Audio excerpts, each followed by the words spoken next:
እውነቴን ነው የምላችሁ በዚህ ሰዓት በስልካችሁና በስልካችሁ ብቻ ዩቲዩበር መሆን ትችላላችሁ ወይም ደግሞ ኮንተንት ክሪኤተር መሆን ትችላላችሁ። ስልካችሁ ስታንዳርድ ከፍ ሊል ይችላል፣ ዝቅ ሊል ይችላል፣ ደዝም ማተር። እኔ ይህንን ቻናል ሳይጨምር 3 ፌስለስ ዩቲዩብ ቻናሎች አሉኝ። በጣም በሚገርም ሁኔታ ወይም ደግሞ በጣም በሚያሳዝን ሁኔታ ኦልሞስት እስከ 21 ዓመቴ ድረስ ምንም ስለ ዩቲዩብ አላውቅም፣ ምንም ማለት ነው። ይህ በጣም ያናዳል። እናንተስ ዩቲዩበር ለመሆን ወይም ደግሞ ዩቲዩበር እንዳትሆኑ የገደባችሁ ወይም ደግሞ ያገዳችሁ ነገር ምንድን ነው? ዩቲዩብ እንደ ማንኛውም ሶሻል ሚዲያ ነው። በቃ አለቀ። እንደምትጠቀሙት ቴሌግራም፣ እንደምትጠቀሙት ቲክቶክ፣ እንደምትጠቀሙት ፌስቡክ እንደ ማንኛውም በቃ ሶሻል ሚዲያ ነው። ዩቲዩብ በጣም ዩቲዩበር መሆን በጣም የሚካበድ በጣም ከባድ ሩቅ የሆነ ነገር አለ። ስለዚህ ዛሬ በቀላሉ በያዛችሁ ስልክ ወይም ደግሞ ይህን ቪዲዮ በምታዩበት ስልክ ብቻ ዩቲዩበር አረጋችኋለሁ ማለት ነው። ስለዚህ ይህ ቪዲዮ በእርግጠኝነት ላይክ ይገባዋል። እንዲሁም ደግሞ ቪዲዮ በጣም ከጠቀማችሁ ቻናሉን ሰብስክራይብ ማድረጋችሁ እንዳትረሱ። በቀጥታ ወደ ዋናው ጉዳያችን እንገባለን። ወደ እኔ ስመጣላችሁ ዩቲዩበር ለመሆን ስማርት የሆነ በጣም ስታንዳርዱ ከፍ ያለ ስልክ የሚያስፈልግ ይመስለኝ ነበር። ኮምፒውተር የሚያስፈልግ ይመስለኝ ነበር። ካሜራ የሚያስፈልግ ይመስለኝ ነበር። ላይት የሚያስፈልግ ይመስለኝ ነበር። እንዲሁም ደግሞ በጣም ረቀቅ ያለ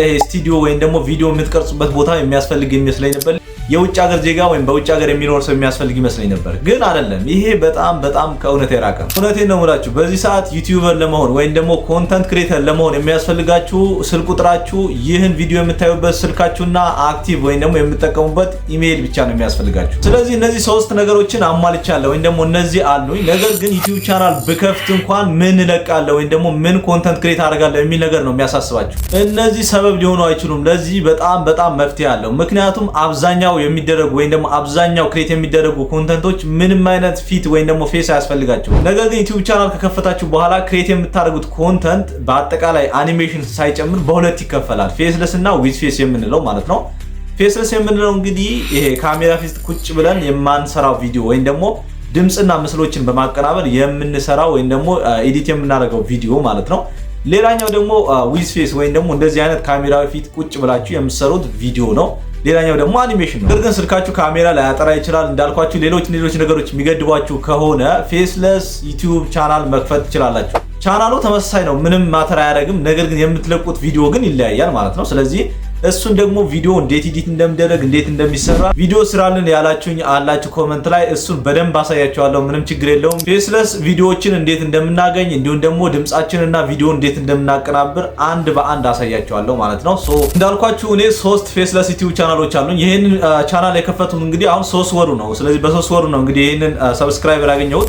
ሰብስክራይበሩም በጣም ትንሽ ነው። እንግዲህ ይህ ደግሞ የእናንተ ስራ ነው። ይሄንን ቻናል ሰብስክራይብ ብታደርጉት ወይም ደግሞ ላይክ ብታደርጉት እስካሁን በጣም ብዙ ሰብስክራይበር ላገኝ ይችል ነበር፣ ግን አናስገድድም። ኤኒዌይስ ፌስለስ ቪዲዮዎች እንግዲህ የኔን ፌስለስ ቪዲዮዎቹ አንዱ ኦልሞስት ከ3000 ሰብስክራይበር ያለፈ ነው። ሌሎችም ደግሞ እያደጉ ነው። እናንተም ካሜራችሁ ማያጠራ ከሆነ እንደዚህ አይነት ፌስለስ ቪዲዮዎችን በመክፈት እና ፌስለስ የሆኑ ቪዲዮዎችን በመልቀቅ ጥሩ ዩቲዩበር መሆን ትችላላችሁ ማለት ነው። ስለዚህ እየከፈላችሁ ሲመጣ ስልክ መግዛት ሲችሉ የተሻለ ላይት ስቱዲዮ እንዲኖራችሁ የሚያስችል ነገር ስታገኙ እንግዲህ በካሜራ መጀመር ትችላላችሁ ማለት ነው። በአጠቃላይ ግን ስለ ዩቲዩብ እያንዳንዱን ነገር ስለ ኮፒራይት፣ ስለ አከፋፈል፣ ስለ ኮሚኒቲ ጋይድላይንስ ስትራይክ የተለያዩ ስላከፋፈሉ እያንዳንዱን ፉል ኮርስ አንድ ላይ ረዘም ያለ ቪዲዮ ስራልን የምትሉ ከሆነ ኮሜንት ላይ አሳውቁኝ፣ ጠይቁኝ፣ እሰራላችኋለሁ ማለት ነው። ነገር ግን ዩቲዩብ ለመጀመር እንዳልኳችሁ ስልክ ቁጥራችሁ፣ ኢሜይል እና ይህንን ስልካችሁ በመጠቀም ዩቲዩብ ቻናል ክሬት ማድረግ ትችላላችሁ ማለት ነው። ይህን ክሬት ለማድረግ ምንድነው የሚያስፈልገው?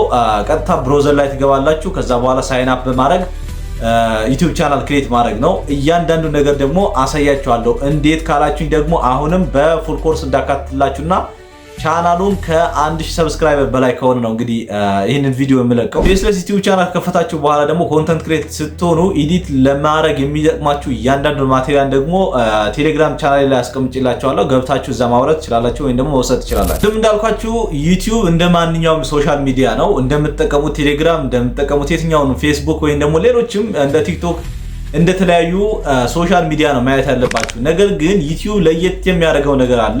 ዩቲዩብ በነገራችን ላይ ከማደንቃቸውና በጣም ከመወዳቸው ሶሻል ሚዲያዎች አንዱ ነው። እያንዳንዱን የምትለቁት ቪዲዮ ወይም ደግሞ ኮንተንት እያንዳንዱ ፊልተር የሚደረግ የሚጣራና ከዩቲዩብ ህጎች ጋር የሚዋሃድ መሆን አለበት። እነዚህ ጋይድላይኖች ደግሞ ከሌሎች ሶሻል ሚዲያ ጋይድላይኖች ደግሞ የተለዩ ናቸው።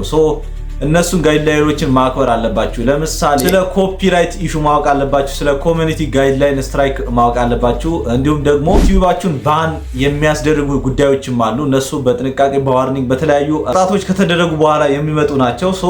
ቲክቶክ ላይ ግን የተለያዩ አሁን የማይሆኑ ነገሮች እንደዚህ ሶሻሊ አክሴፕቴብል ያልሆኑ ነገሮች ሊለቀቁ ይችላሉ። ግን ዩቲዩብ ላይ እነዚህ ነገሮች አይቻሉም። በቀጥታ አውቶማቲካሊ ነው የሚወርዱት። እነሱ ትንሽ ከበድ ይላሉ። እንዲሁም ደግሞ ዩቲዩብ ላይ ሞኔታይዝ ለመሆን ገንዘብ ለማግኘት እንግዲህ ክራይቴሪያዎች አሉ። በ12 ወር ውስጥ ቻናላችሁ 1000 ሰብስክራይበር እና 4000 ዋች አወር ወይም ደግሞ አቨሬጅ ዋች አወር ማምጣት አለባችሁ ወይም ደግሞ መሰብሰብ ይኖርባችኋል ማለት ነው።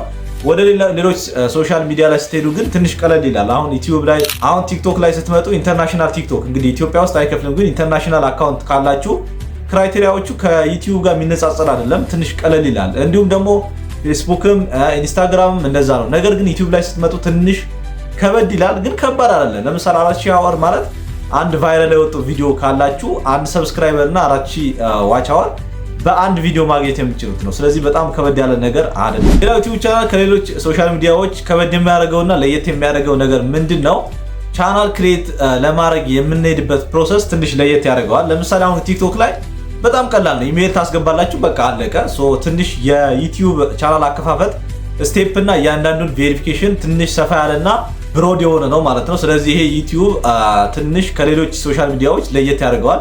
ነገር ግን ለየት ማለት ያለበት ሶሻል ሚዲያ ነው ብዬ አስባለሁ። ምክንያቱም የሚከፍላቸው ክፍያና እንዲሁም ደግሞ እያንዳንዱን በዩቲዩብ የሚመጡ ኦፖርቹኒቲዎች በዛው ልክ ከፍ ያሉና የተሻሉ መሆናቸውም ደግሞ ማሰብ ይኖርባቸዋል። ስለዚህ አሁን ጥያቄው የሚሆነው በኢትዮጵያ ውስጥ የሚሰራ የዩቲዩብ ቻናል አከፋፈት እንዴት ነው? እንዲሁም ደግሞ ከከፈትን በኋላ ምን አይነት ኮንተንት ክሬት አድርገን እንፖስት፣ እንዴትስ ክሬት እናደርጋለን፣ ቪዲዮ እንዴት እንጭናለን የሚለውን የእናንተ ጥያቄዎች ናቸው ብዬ አስባለሁ። እኔ ደግሞ ምንድነው የምፈልገው እዚህ ጋር የእናንተን ፍላጎት ፈልጋለሁ። የእናንተን ፍላጎት ምንድነው?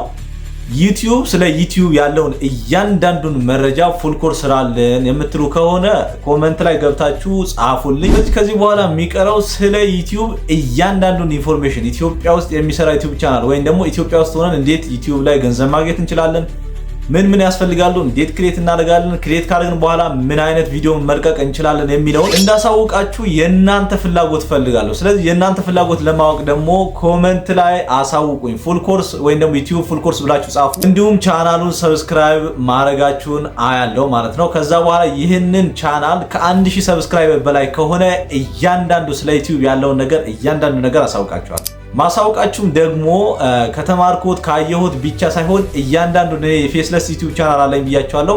ከነዛ ውስጥ የወደኩባቸው የተነሳሁባቸው መንገዶች ወይም ደግሞ የጠቀሙኝ ነገሮች እያንዳንዱ ነገር ለእናንተ አሳውቃለሁ። ስለዚህ ምንድነው የምትጠብቁት? ቪዲዮ ላይክ አድርጉ፣ ኮመንት ላይ ፉል ኮርስ ብላችሁ ጻፉልኝ። ከዛ በኋላ ቻናሉን ሰብስክራይብ አድርጉ። ምክንያቱም ቪዲዮ ስለቅ ወደ እናንተ እንግዲህ ኖቲፊኬሽን እንዲደርሳችሁ ማለት ነው። ስለዚህ በዚህ መሰረት እንግዲህ ለዩቲዩበር ለመሆን ዝግጁ መሆናችሁን አለመሆናችሁን አውቃለሁ። ቪዲዮ ወይም ደግሞ ኮንተንት ደግሞ ስለ ዩቲዩብ ቀጠሮ እንያያዛለን ማለት ነው። ስለዚህ በዚህ መሰረት የዛሬውን ቪዲዮአችን እንቋጨዋለን። ስለዚህ በቀጣይ ፉል ኮርስ ይዤላችሁ እንድመጣ ማድረግ ያለባችሁን እያንዳንዱ ነገር ታውቃላችሁ፣ አንነግራችሁም። ስለዚህ በቀጣይ እስክንገናኝ መልካም ጊዜ ይሁንላችሁ። ቻው ቻው።